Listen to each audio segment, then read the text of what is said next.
எதற்கு ஆராய்ச்சி எதற்கு அன்னையின் சொல்லே நாள் வேதம் எப்பவுமே நமக்கு இட்டதோர் பணியை நாம் மனதார செய்வோம் எட்டாத உயரத்திலே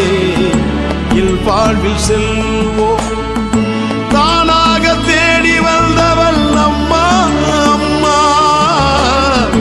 தானாக தேடி வந்தவள் அம்மா அம்மா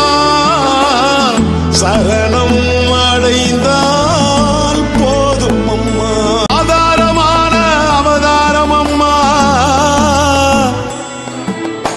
ஆதாரமான அவதாரம் அம்மா நீ அனைவருக்கும் சொந்தமே அம்மா நீ அனைவருக்கும் சொந்தமே நீ